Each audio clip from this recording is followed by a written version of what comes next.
What if the final clue to a brutal double murder wasn't found under a blood-stained carpet, but tucked neatly inside a locked drawer in a quiet, sunlit study?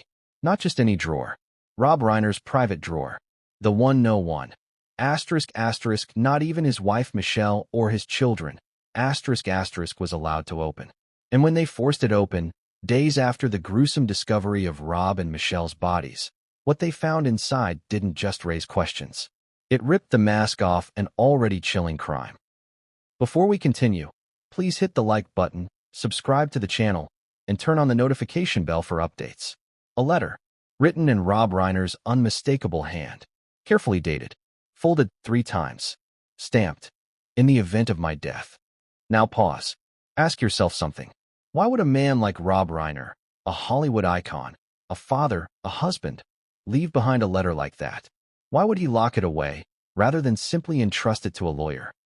Why, in his final days, was he writing warnings instead of scripts? And most importantly, who was he warning everyone about? You think you know this case? You've read the headlines: Hollywood legend and wife slain in Brentwood mansion. You've seen the mugshot of their son, Nick, haunted, bloodshot, hollow. You've probably formed your opinion. But what you haven't heard, what they've tried to keep quiet, is what that letter said. Because it wasn't just a confession. It wasn't just a cry for help. It was a calculated, bone-chilling, time-stamped message. And someone wanted it buried forever. Until now. It began on an ordinary Sunday. Or at least, that's how it seemed.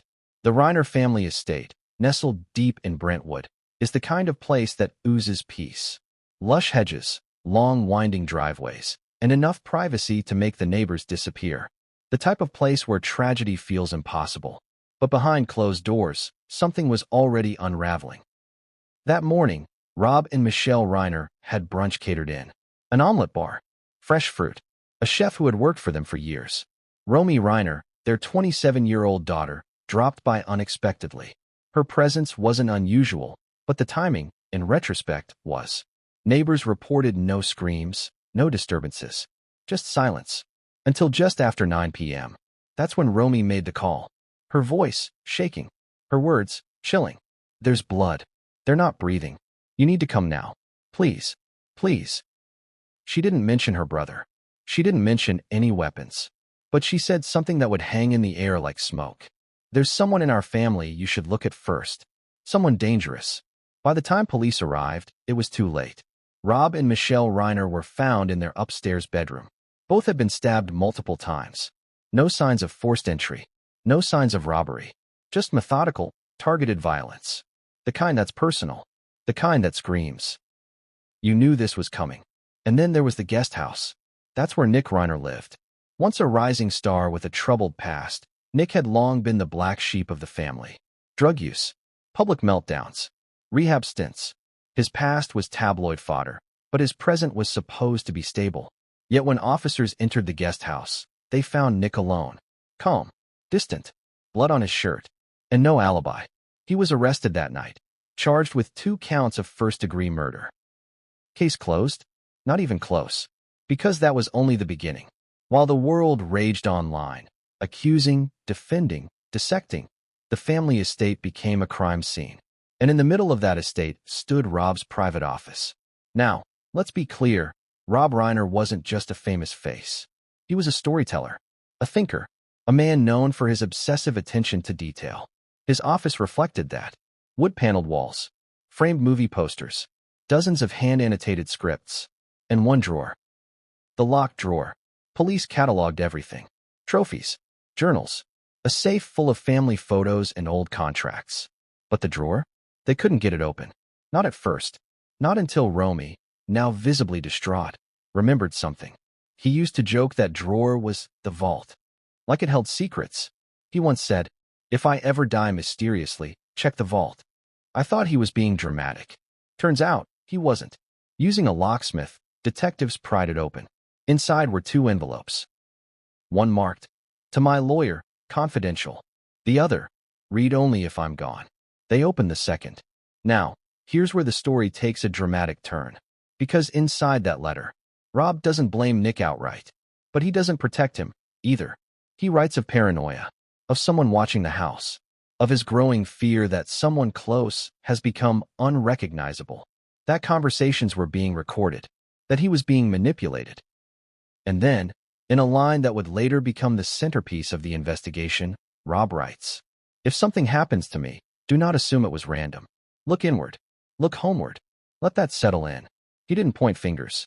He gave a direction that, chillingly, led back to his own family. But the most disturbing part? He dated the letter 2 weeks before the murder. That means he knew something was building. He felt danger in his own home. And he tried, in his own way, to leave a breadcrumb trail. What was he so afraid of? Was it Nick? Was it someone else? And how much did Romy know? Let's talk about Romy for a second. Because while much of the media spotlight focused on Nick, the allegedly unstable son, Romy's role has remained murky. She discovered the bodies. She made the 911 call. She gave the quote that shook detectives.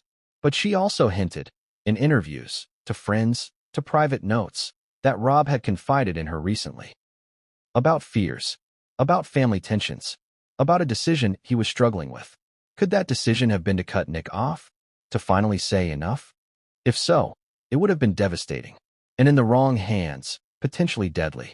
Here's the part that keeps even seasoned investigators up at night. Rob Reiner was meticulous. He didn't just write a letter. He wrote a narrative. He built a case. And he hid it, trusting someone, anyone, would find it if the worst happened. And it did. So where does this leave us? A Hollywood legend murdered. His wife, gone. His son, accused. His daughter, frightened. And a letter, hidden in plain sight, left to haunt the investigation like a final breath. But the letter is just one piece. There's what it says, and then there's what it doesn't. Because buried between the lines, in Rob's carefully chosen words, is a story far darker than anyone expected. A story that touches addiction, betrayal, money, secrets, and something else no one saw coming. And if you think that's chilling, wait until you hear what the letter left out, because that's where the real mystery begins. The name Rob never mentions. The person Romy warned the cops about. And the surveillance footage that completely changes the timeline. But what came next would change everything. And no one saw it coming. Was it already too late before the sun even came up that Sunday? That's the question that keeps echoing through the minds of everyone who's followed this case. Because if you retrace every single moment of the Reiners' final day alive, every brunch bite, every phone call, every strange silence, something becomes unmistakably clear. This murder didn't begin with blood. It began with a choice, a decision made behind closed doors, one that would trigger a chain reaction nobody could stop. So what really happened in those last 24 hours? What did Rob and Michelle see, say, or uncover that sealed their fate? And more disturbingly, who else was watching them? Let's rewind the clock. It's Sunday morning in Brentwood, Los Angeles. October 5th, clear skies, 72 degrees. The Reiners' $13.5 million estate is calm. Birds chirping, sprinklers humming. The kind of tranquility you'd expect from Hollywood royalty living a semi-retired life. Rob was 78. Michelle, 70. This was supposed to be their golden chapter. Rob had scaled back on projects. Michelle had taken up painting again. They were preparing for a family trip to Europe in December, a rare reunion meant to reset the fractured dynamic between their kids, Nick and Romy. At 9:17 a.m., security logs show the arrival of a black Lexus SUV at the front gate. The driver? A private chef, booked by Michelle 2 days earlier for an intimate family brunch. Not unusual. The Reiners often hosted low-key Sunday gatherings, especially when they were trying to mend things with Nick. But here's where it starts to get interesting. 10:03 a.m. Romy arrives. Unexpectedly. She didn't RSVP. She didn't text. She just showed up. That's not speculation.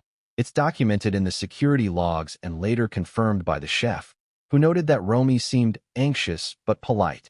She gave her mother a tight hug, avoided eye contact with Nick, and poured herself coffee without a word. Why does that matter? Because Romy's sudden appearance triggered the only known moment of visible tension that day. A brief exchange, barely a sentence, between Nick and his sister. Nick, didn't think you'd show up. Romy, you never think, Nick. That's the problem. Short, sharp, loaded. The chef claimed the room got icy for a few minutes. Rob, ever the peacemaker, made a joke. Something about how if this was Thanksgiving, someone would already be throwing stuffing. It got a weak laugh. But underneath it, a storm. 11:32 a.m. The family sits down to eat. Omelets, fresh berries, sourdough toast, mimosas, though Nick skips the champagne. Remember that, because Nick skipping alcohol is a detail most people would ignore. But when you dig deeper, it paints a crucial picture. Nick had a long history with substance abuse. He'd been in and out of rehab more times than his publicist cared to admit. He'd claimed sobriety for the past 18 months. But in the last 6 weeks, something had shifted. According to Romy's private messages to a friend, later obtained by police, Nick had been acting weirdly intense, obsessive about the past, and paranoid that our parents are cutting him off. And here's the kicker. He was clean, which meant he wasn't numbing his thoughts anymore. He was sitting with them, brooding, building, boiling. 12:45 p.m. Brunch ends. The chef leaves. Everyone's still alive. Security footage shows Romy walking alone to her car at 12:59 p.m. She sits inside for 14 minutes before pulling out of the driveway. Why the delay? Some believe she was texting someone, possibly a friend. Others think she was composing herself. But what we do know is this. That 14-minute window may have been the last peaceful moment of her life. Because what came next changed everything. 1:30 p.m. Rob and Michelle retreat to the main house. Nick returns to the guest house. This was typical. The estate was built with privacy in mind. The guest house was detached, complete with its own kitchenette, security system, and private entrance. No cameras inside, only on the perimeter. At 2:11 p.m., a delivery truck pulls up. Security logs identify it as Wesley Couriers, a small logistics company subcontracted by Amazon. Here's where it gets weird. There's no record of a scheduled delivery. No package ever made it inside. No signature. And the man on the camera, wearing a gray hoodie and mirrored sunglasses, has never been identified. He's on camera for less than 90 seconds. Walks up the driveway, pauses, then turns around and leaves. Detectives later analyze the footage frame by frame. At one point, the man glances up toward Rob's office window. Was he casing the house? Delivering a warning? Or worse, checking if something had been done? That question haunts investigators to this day. 3:45 p.m. Michelle takes a phone call. Her sister, according to the phone log. They talk for 17 minutes. The tone, according to her sister, was subdued but not alarming. Michelle mentioned they were planning to rest this afternoon, and that Nick seems intense today. Her exact words. Intense. What did she mean? Was he pacing? Was he watching them? Or did she see something in his eyes? Something she couldn't unsee? 4:30 p.m. to 6 p.m. The timeline goes dark. No outgoing calls. No texts. No confirmed sightings. Just silence. And in that silence, someone was preparing to die, or someone was preparing to kill. 6:03 p.m. Romy texts Michelle, "Are you okay?" No reply. 6:12 p.m. She texts Rob, "Hey, I had a weird feeling. Just checking in. Love you." Still no reply. Why did she send those messages? Romy later told police she had a stomach drop the moment she got home. Something about Nick's eyes. The way he didn't hug her goodbye. The way he looked at Rob during brunch. Like he was sizing him up, she said. 7:30 p.m. Lights flicker on in the main house. Motion sensor lights near the guest house stay off. 8:17 p.m. One of the outside cameras picks up something strange. A figure, moving slowly. Not running. Not sneaking. Just drifting. It's unclear who it is. Could be Rob. Could be Nick. Could be someone else entirely. But what's unsettling isn't the person. It's what they're holding. A long, thin object. Possibly a knife. Possibly a fireplace poker. The footage is grainy. Police didn't release this publicly. But one leaked frame, circulated on Reddit, appears to show the reflection of a second figure in the glass.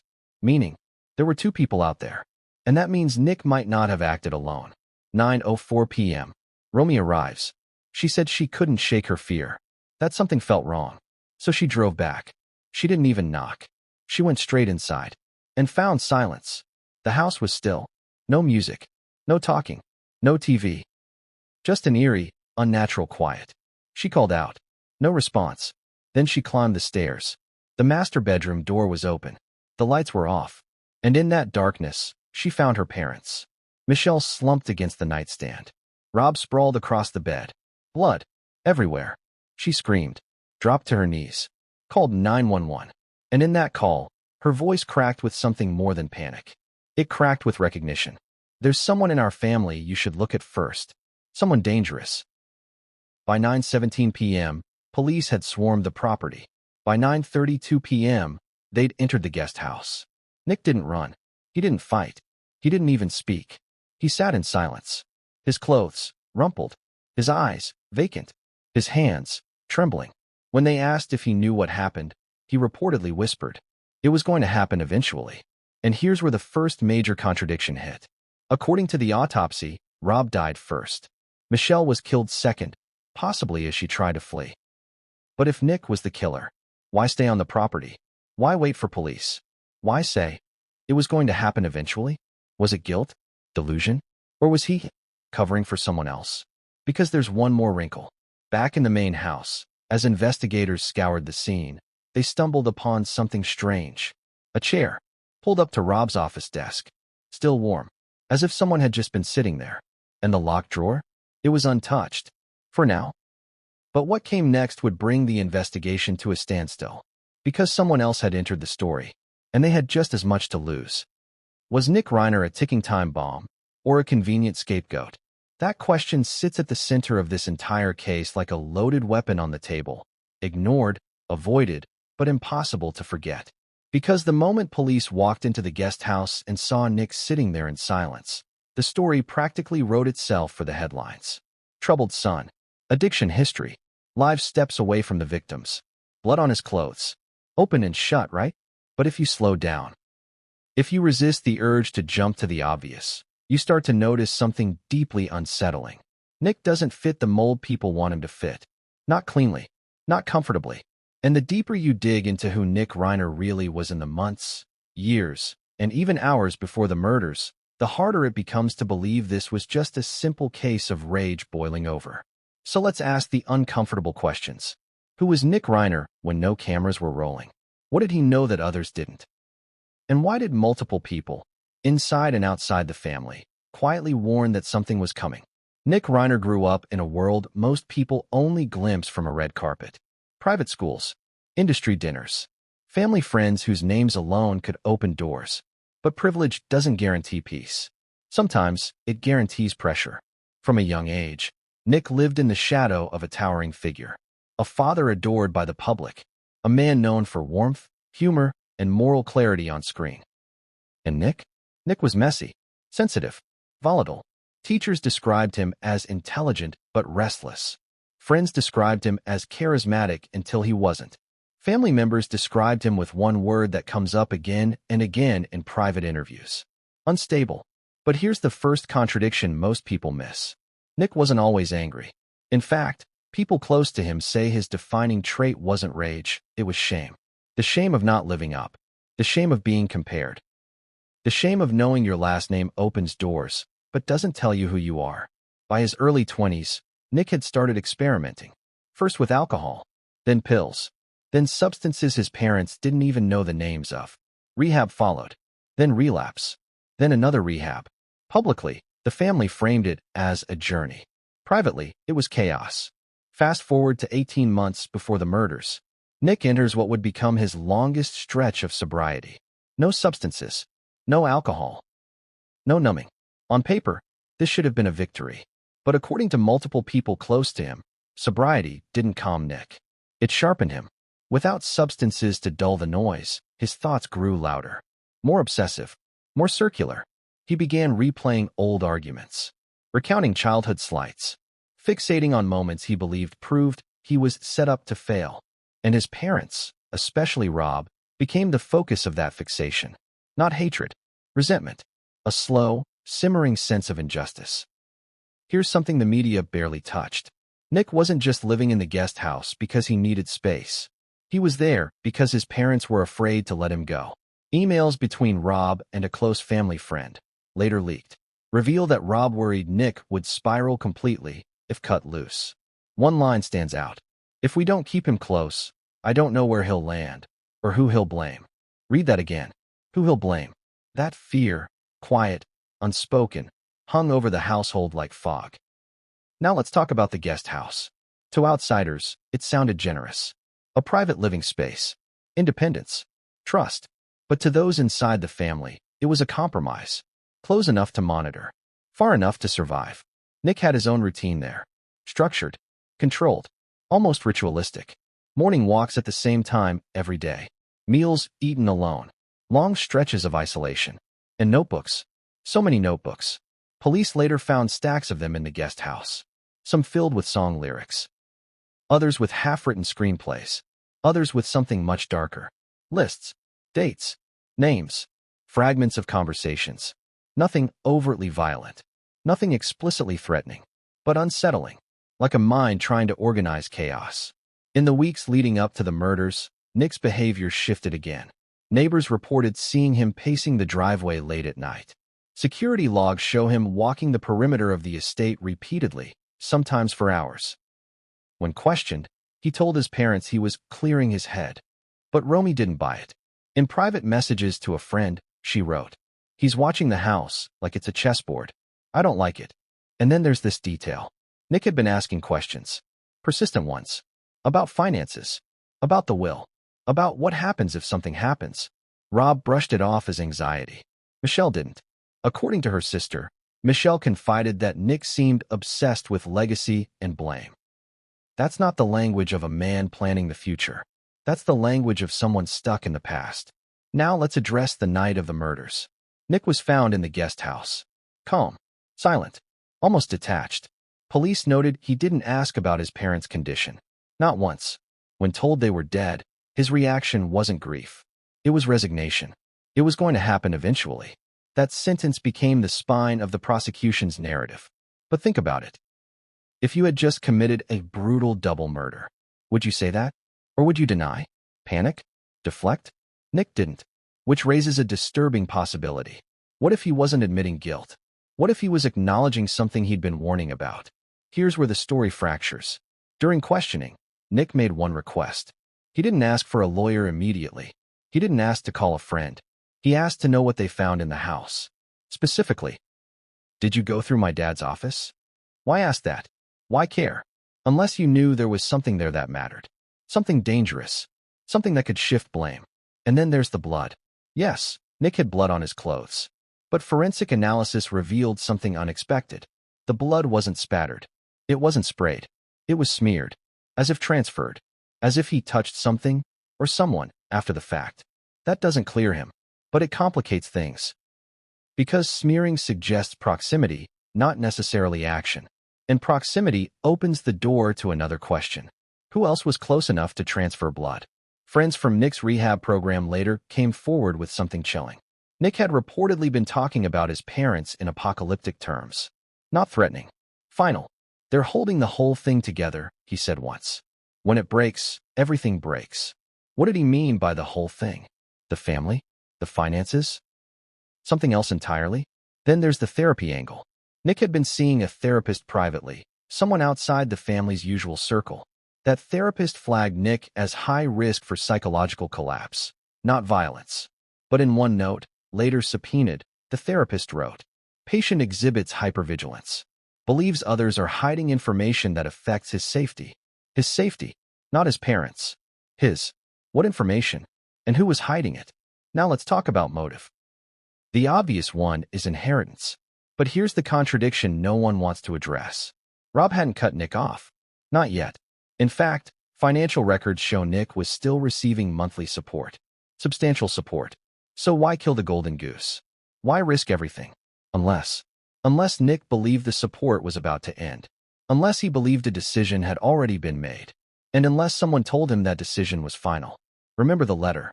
Rob's letter. The one locked in the drawer. The one that warned investigators to look inward. Nick didn't know its contents. But he knew it existed. Because Rob had mentioned it to him during an argument 2 weeks earlier. According to a neighbor who overheard raised voices. "Rob, I've written things down. In case I'm not here to explain. Nick, you always think you're the hero in your own story." That argument ended abruptly. And after that, Nick withdrew further. Stopped eating with the family. Stopped answering questions. Stopped pretending. So where does that leave us?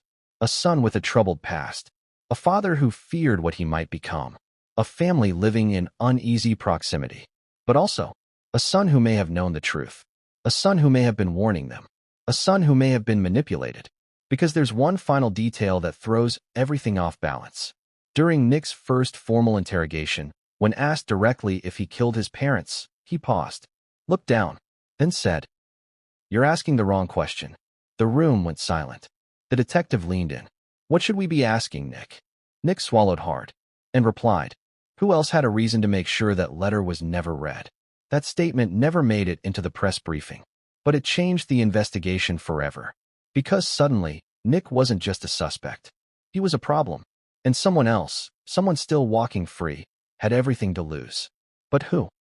And why were they watching Rob's office window hours before the murders?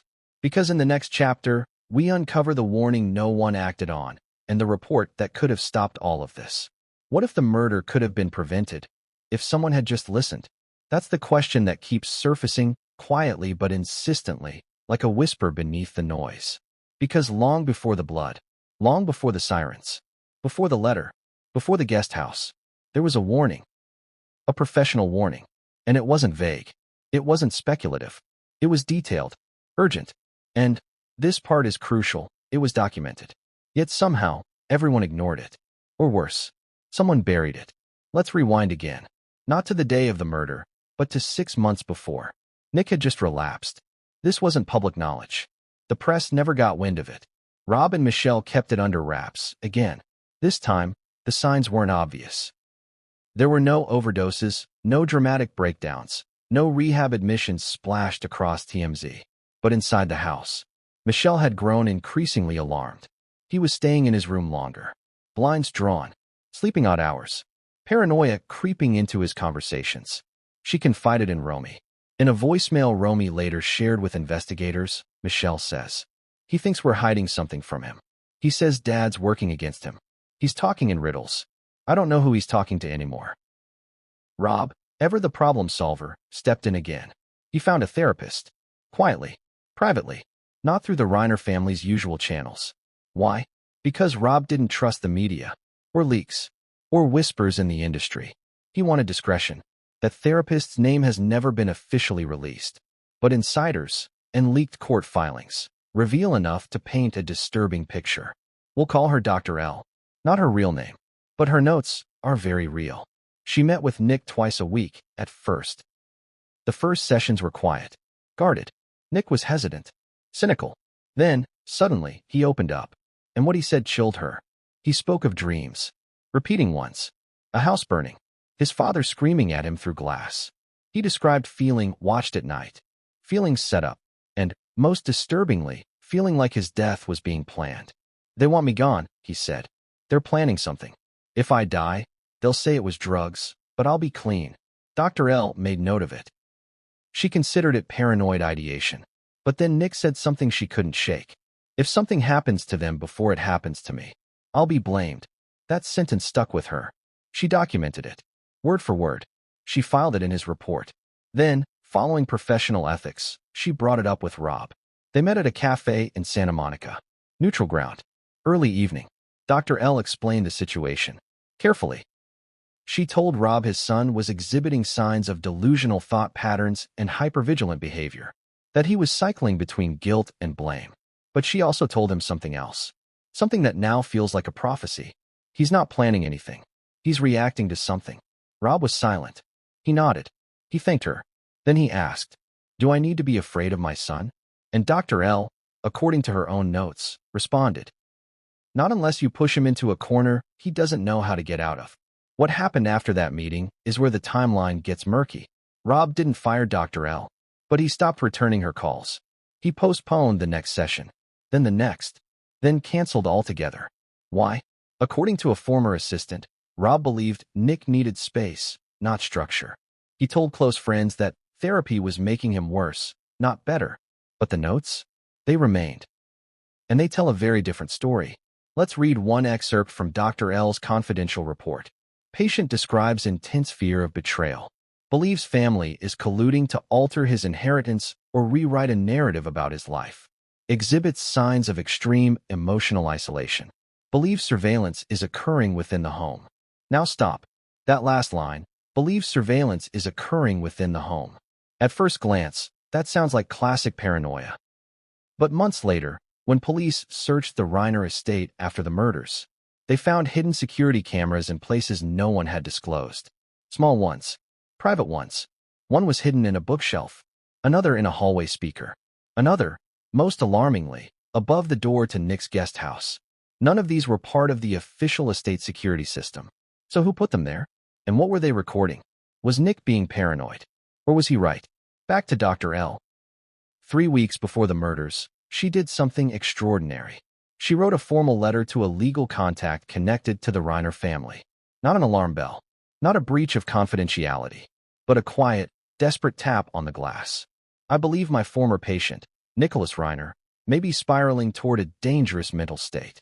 If his support system deteriorates further, or if he perceives abandonment, it may trigger catastrophic behavior, either inward or outward. I urge the family to consider mental health stabilization measures before irreversible harm is done. The letter was time-stamped, signed, filed, and then buried. No one in the family acknowledged it. No reply was sent. No intervention took place. Dr. L left 2 voicemails for Rob. Both went unanswered. When the murders happened, she was stunned. Not surprised, stunned. Because this wasn't a story of a therapist who should have known. She did know. She saw the fault lines. She waved the flag, but no one wanted to look. And why? Was it denial? Was it fear? Or was there more? Here's the twist that turns the whole story on its head. After the letter was leaked, months after the murders, a former legal advisor to the Reiner estate gave an anonymous interview. In it, he claimed the letter from Dr. L did reach Rob. In fact, he says Rob read it and took it seriously. So why didn't he act? The advisor claims Rob was torn, that he was planning an intervention. But before he could pull the trigger, he was warned not to. By who? The advisor wouldn't say, only that it was someone deeply embedded in the family. And that person reportedly said, if you push Nick right now, you'll make him feel like the enemy. And that's when things will break. So what happened? Did Rob wait too long? Did someone else stop him? Or was there a deeper reason he didn't intervene? Maybe the contents of that locked drawer, the infamous letter, were the intervention. A message to the world in case he never got to say it out loud. Dr. L left the country shortly after the murder. Not because she was fleeing. She had already been planning to move for a fellowship. But when asked by reporters if she believed Nick Reiner was capable of murder, she gave a chilling, quiet response. We are all capable of darkness when we feel we've been erased. Then she added, I don't believe he wanted to hurt anyone, but I believe he was convinced someone was hurting him. Now let's pause. Let that sink in. A therapist warned the family, documented the signs, predicted the triggers, sent a letter, filed the report, and yet, no action was taken. The drawer stayed locked, the cameras stayed hidden, and the storm gathered quietly over Brentwood until one Sunday night. It broke. But there's one more layer to this. Because Dr. L's report also mentioned a name she said Nick feared, not hated, feared. A name he believed was manipulating everything behind the scenes. And it wasn't Rob. It wasn't Michelle. It wasn't even Romy. It was someone else entirely. A third party. Someone close. Someone powerful. And someone who would do anything to keep their name out of the spotlight. In Chapter 4, we reveal who that person is, and why Rob was secretly trying to cut them out of everything. But what came next would send the investigation into chaos and leave one more body on the Reiner property. What's more dangerous, abandoning someone with nothing to lose, or telling them they were never supposed to have it in the first place? That's the riddle Rob Reiner seemed to be trying to solve in the weeks before his death. Because behind the scenes, beneath the warm public persona, the family brunches, and the carefully curated Hollywood image, Rob was meeting with people. Quietly, carefully, and consistently. Not producers, not agents, not old friends, lawyers, and not just any lawyers. Estate attorneys.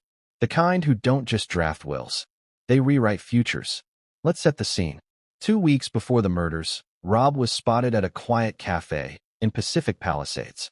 He wasn't wearing his usual sunglasses or baseball cap. He didn't seem to be hiding, but he wasn't exactly broadcasting his presence either. With him, an estate planner named Grant Caldwell. Discreet, High-end. Works almost exclusively with legacy clients. People worth tens, sometimes hundreds of millions. That meeting lasted 42 minutes. We know because CCTV caught the exact timestamps. Rob looked tense, animated. At one point, he pulled out a folder, showed Grant something, nodded slowly, then looked around. 2 days later, another meeting, this time at Grant's office. And here's the kicker. This one happened without Michelle. That alone is bizarre.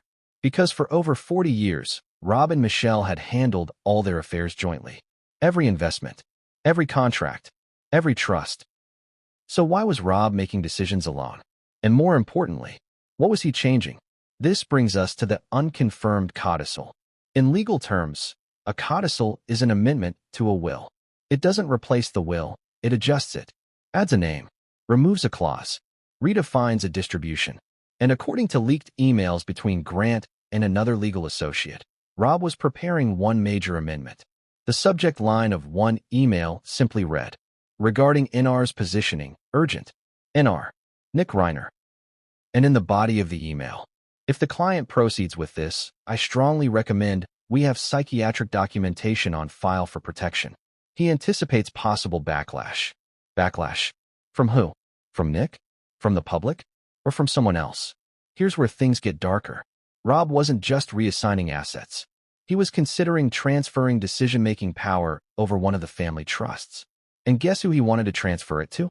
Not Romy, not Michelle, but a third party. A former business manager named Alan Drexler. This name matters, because Drexler had previously been pushed out of the Reiners' circle years ago. Why? Because Nick reportedly hated him. In a now-deleted Reddit post from someone claiming to have worked at the Reiner estate, it was alleged. Nick used to call Drexler the Shadow. Said he was the guy pulling all the strings. Said he was more of a father than Rob because he actually made the decisions. So why bring Drexler back now?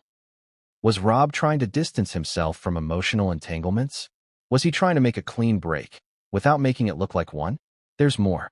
The same day as the meeting with Drexler, Rob made another stop. At a small, high-security storage facility in North Hollywood. According to logs, he accessed Unit 3A, registered under an alias. Inside, we don't know, but 2 days after Rob's murder, that unit was emptied.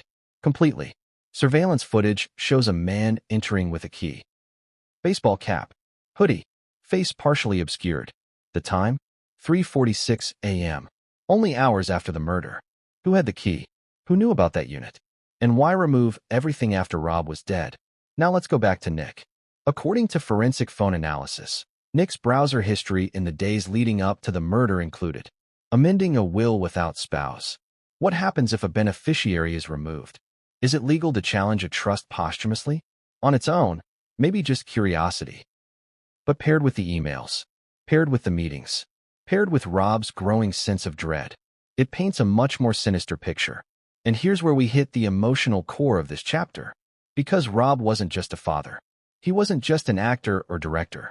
He was a man trying to make the most impossible choice a parent can make.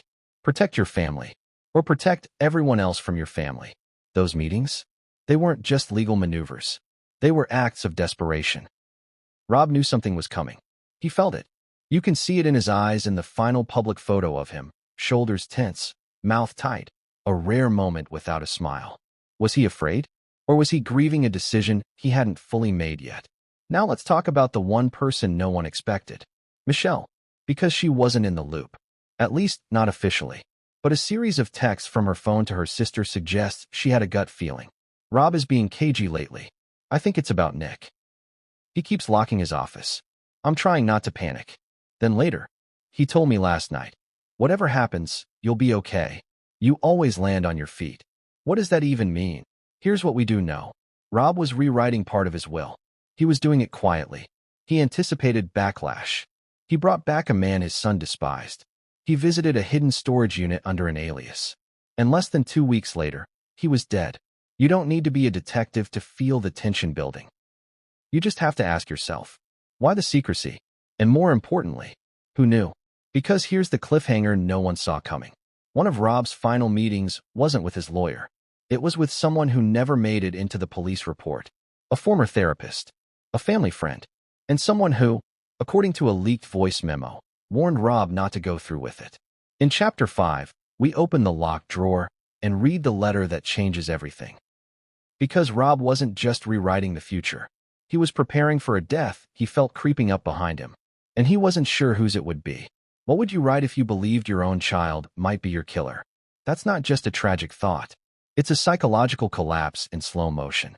A final gasp of control from someone watching the world inside their home twist into something unrecognizable. Because this wasn't a journal entry. It wasn't a diary. It wasn't therapy. It was a letter. And it was locked away, hidden in a drawer behind 2 layers of keys, 1 decoy, and a passcode engraved on the inside cover of a screenplay only Rob Reiner had access to.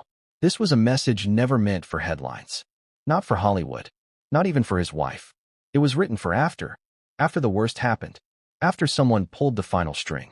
And when that letter was finally opened, the tone of the investigation changed forever. Let's walk back to the discovery.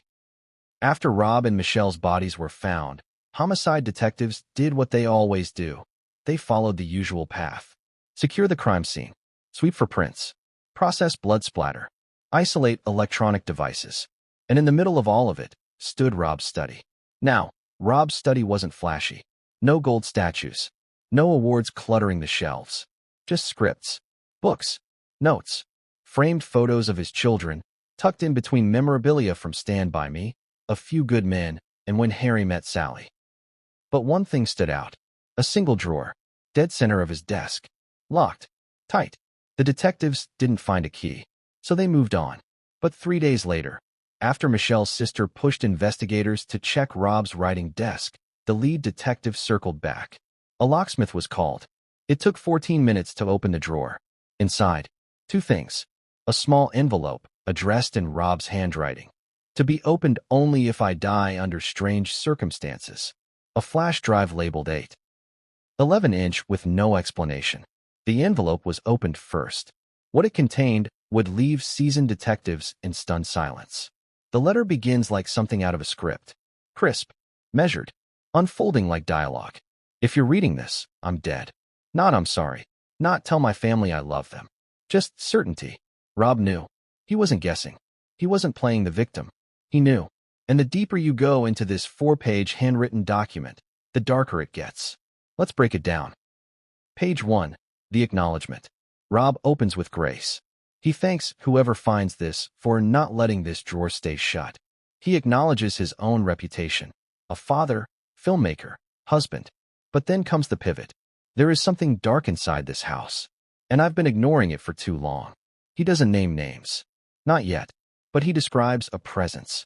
Something that feels close at all times. Someone walking just behind you down a hallway. Then this. It's not the yelling that scares me. It's the silence. The way the air thickens when we're alone. You can almost hear the tension crackle off the page. Page 2. The fear. This section is raw. Unfiltered. Rob writes about Nick. But not as a villain. Not as a monster. As a son. Nick is brilliant. Misunderstood. But he's also drowning. And when a drowning man starts to feel like he's pulling others down with him, that's when he panics. Rob talks about paranoia. Shifts in Nick's personality. Long monologues. Accusations. Rants. But then he says something gut-wrenching. I still believe he loves us. But love doesn't always keep people safe. And then this. I worry more about what someone might say to him. What someone might convince him to do. Hold that. Because this introduces a chilling theory, one police hadn't considered yet. That Nick wasn't acting alone. Page 3. The warning. This is where the letter explodes. Rob writes, if something happens to me, especially something violent, I ask you to look not only at Nick, but at who's been whispering in his ear. He then names 2 people. Their identities have not been made public. The names were redacted in all official filings. But rumors have swirled. Insiders believe one of them is a former business partner of Rob's. The other? Possibly a family acquaintance tied to a mental health organization Nick once attended. Rob says, they've been around lately. Too often. Saying things like, he feels invisible, and you need to give him more. They're not helping. They're fueling something. Then the line that sent investigators scrambling. If this turns out to be what I fear, check the cameras. Not the obvious ones. The hidden ones. The ones only Michelle and I know about. He includes a location. Behind the third bookcase. And yes, police found one. Disguised as an air vent. With 72 hours of looped footage. And what that footage captured, we'll get to in the next chapter. But trust me, it changes everything. Page 4, the goodbye. Rob closes the letter with heartbreak. He writes to Michelle, "You always stood between the storm and me. I'm sorry I didn't do the same for you." And to Romy, "Don't let this destroy you. You saw it too. You always saw it." Then he says something that still haunts every corner of this case. If the truth doesn't come out in court, it will come out here. In this drawer. He signs it. Dad. And then, below that, just one final line. Tell the truth, even if your voice shakes. Now, let's address the elephant in the room. Why didn't Rob go to the police with this earlier? Because that's what everyone always asks. But the real question is, would it have made a difference? What happens when your son's name is attached to yours in every headline? When the same press that loves your films will devour your pain for clicks? What happens when the world only wants to see the family, not the fractures? Rob knew that. He wasn't just fighting for his life. He was trying to protect Nick from himself and protect everyone else from what Nick could become. And maybe, just maybe, he ran out of time. The flash drive marked 8.11. That's where it gets even darker. Because what was on it wasn't just a document. It was audio. A conversation between Rob and someone else. Recorded without their knowledge. But what they said was so disturbing, so cold, that LAPD kept it sealed until just last month. And in Chapter 6, you'll hear what was on that recording. Because Rob didn't just write a warning. He caught something. On tape. And what was said in that room, between two voices no one expected to hear, turns this case from a tragedy into something far more calculated. What if the person who called 911 wasn't just a witness, but a warning shot? When Rob Reiner made that frantic emergency call, the world heard the voice of a daughter discovering her parents brutally murdered. Terror, grief, shock. But tucked inside that call, nearly swallowed by panic, was a sentence that would throw the entire investigation into a tailspin. There's someone in our family you should look at first. Someone dangerous. Most assumed she meant Nick. But what if she didn't? What if that sentence wasn't just fear? What if it was a breadcrumb trail? Because what we now know is this. Romy had been keeping her own set of secrets. And the clues she left behind paint a picture far more complicated and far more terrifying than anyone realized. Let's start at the beginning. Romy Reiner was the quieter of the Reiner children. Creative like her father. Private like her mother. She dabbled in acting, screenwriting, photography. She attended college out of state, often staying away for long stretches. She didn't court fame. She didn't chase the spotlight. But she watched. And the more you dig into her online footprint, private messages, and conversations with friends, the clearer it becomes. Romy knew something was wrong. 3 weeks before the murders, Romy sent a voice note to a close friend. Her tone? Detached. Calm. Calculated. She said, "I don't know what's going on with Nick, but it's like he's possessed by something. Not demons or whatever, but like someone else's voice. He's saying stuff he's never said before. Using phrases he doesn't use. And Dad, he's scared. Not of Nick, of what's around him." That same day, she made another cryptic post to a private Instagram story. You can't stop a car crash when everyone's pretending it's a parade. Most assumed it was about politics. Or a relationship. But now, it reads like a prophecy. According to close friends and text leaks, Romy had been growing suspicious for months. She believed her father was being manipulated. She noticed changes in his speech, his paranoia, his secrecy. And Nick? Nick had started locking his door, not letting anyone into the guest house, refusing to eat meals unless they were sealed. But what really triggered Romy's concern? A dinner conversation. It happened 5 weeks before the murders. Romy, Rob, Michelle, and Nick were all present. A rare event. According to Romy's text message to her friend afterward, Nick kept looking at Dad like he was waiting for him to confess to something. Like Dad owed him an apology. It was like watching someone interrogate a ghost. After dessert, Nick reportedly told Rob, "You've been planning this for months. I know about the calls, the meetings, the edits." Rob froze, said nothing, and Michelle changed the subject. But that moment stuck with Romy, because she didn't know about any edits or meetings. Not yet. Let's pause and ask a question. How much do we assume the innocent daughter knows in these stories? Too often, they're painted as the bystanders. But Romy was neither blind nor passive. She was looking, and more importantly, she was documenting. After the murders, Romy voluntarily surrendered her phone to police. Nothing was deleted. And that phone held the single most explosive piece of pre-murder evidence to date. A voice memo, nearly 5 minutes long, recorded 1 week before her parents died. It starts mid-sentence. It's unclear who hit record, but the voices are unmistakable. Rob Reiner, Nick Reiner. And in the middle of that conversation, Rob says, "I'm not cutting you off, Nick. I'm cutting someone else out. You're not the only one in danger here." To which Nick replies, "They already know. And if you do this, they'll make it look like it was me." Then silence. Then a chilling final line from Rob. "I've already written the letter. If anything happens, they'll read it. And then they'll know it wasn't you." Let that sink in. Rob wasn't just afraid for himself. He was afraid for Nick. Which begs the terrifying question. Who was the real threat? After the memo was recovered, Romy was brought in for questioning a second time. She was asked, point blank, "Who did your father fear the most?" Her response? Tears. Then, "Someone who makes themselves invisible." Cryptic? Yes, but it tracks. Because shortly before the murder, Romy sent an email to a private investigator. Yes, you heard that right. She hired a PI. The email read, "Hi, this is an unusual request. I'm not sure how to phrase it. I believe someone in our orbit is influencing my brother, possibly manipulating his behavior. I'm not accusing anyone of a crime. I just want to know if I'm crazy or if there's something bigger happening here." The PI responded the next day, asking for names. But Romy never replied. Why not? Because within days, her father was dead. Her mother too. And her brother? Accused of everything. But here's where Romy's story takes a darker turn. In the aftermath of the murders, she didn't run to the media. She didn't beg for justice. She didn't give weepy interviews. She went quiet. Disappeared.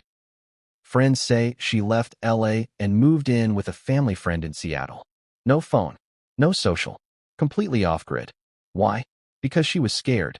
And when she finally resurfaced, 2 months later, it wasn't on Good Morning America or 60 Minutes. It was in a private deposition. The transcript of that deposition is sealed. But a leak from someone present says Romy described multiple attempts by a third party to contact her after the murder. Someone from within the mental health industry. Someone with ties to private rehabs and investment groups. Someone who offered her support. But Romy didn't trust them. In her own words, they said, "We just want to help." But it felt like they were checking to see if I knew something. And then, this bombshell. "I don't think Nick did this alone. I don't even know if Nick did it at all." So what did Romy really mean when she said, "There's someone in our family you should look at first"? Was it Nick? Or someone else? Someone who felt like family, who had embedded themselves so deeply in their lives they became impossible to separate from it. Because here's the final twist. Romy made a request to the DA's office just last month. She asked for a partial immunity clause in exchange for testifying in court. Why? No one knows for sure. But legal experts believe this means she may have withheld information. Not because she committed a crime, but because she knew something and didn't say it when she should have. Could it have saved her parents? Could it have cleared her brother? Could it expose someone even more dangerous? And most of all, what's in the hidden footage captured by the vent camera Rob referenced in his letter? Because in Chapter 7, we watch the footage, frame by frame. And what we see doesn't just shift suspicion. It shatters everything. They say the camera doesn't lie, but sometimes it whispers and waits for you to notice what's wrong. Until now, most of this case has lived in shadows. Locked drawers, private letters, buried reports, testimonies behind closed doors. But then, without warning, a new piece of the puzzle was pulled from the dark. And it didn't come from the LAPD. It didn't come from Nick's lawyers. It didn't even come from Romy. It came from the internet. From a Reddit thread, of all places, titled simply, 8.11 footage, is this what Rob was hiding? And within 6 minutes of going live, it changed everything. Let's rewind to the moment detectives read Rob's final letter, the one hidden in his locked drawer. In it, he included a single line that sparked immediate action. "If this turns out to be what I fear, check the cameras. Not the obvious ones. The hidden ones. The ones only Michelle and I know about, behind the third bookcase." LAPD searched the house top to bottom. And there, Behind a heavy shelf loaded with screenwriting manuals and weathered VHS tapes, they found it. A hidden camera, disguised as an air vent, battery-powered, Wi-Fi enabled, looped on a private internal server. It had been running for weeks, unnoticed, untouched, and when they pulled the footage, what they found wasn't just surveillance. It was a silent scream. October 5th, day of the murder, 1:13 p.m. The camera begins capturing what seems like a normal day. Rob sits at his desk, writing, pausing, staring into space. He gets up, walks to the bookshelf, appears to check something in the drawer, returns, sits back down. Behind him, the sunlight cuts through the curtains. There's no sound, only the eerie clarity of movement. But then, at 1:32 p.m., something shifts. Rob turns toward the door. He's listening, head cocked, brows furrowed. Someone's talking, just out of frame. He gets up, steps off camera. Moments later, he returns. But this time, he's not alone. A figure enters the frame. Not Nick, not Romy, not Michelle, someone else. Male, tall, wearing a charcoal gray hoodie and black gloves. His face is angled down, hair pulled back, no visible distinguishing marks. But here's what immediately raises alarms. Rob doesn't look surprised. He doesn't yell, doesn't back away. He just stares. And then, he points to the drawer. The figure walks toward it, but stops, shakes his head. Rob responds. You can see the tension. Then, the figure hands Rob something. A small object, possibly a USB. Rob places it in his jacket pocket. The figure exits the room. The clock reads, 1:39 p.m. Here's where the story takes a sinister turn. Because that figure, the one no one recognized, was seen again. Not by LAPD, by Reddit. Once the footage leaked, amateur sleuths did what they always do.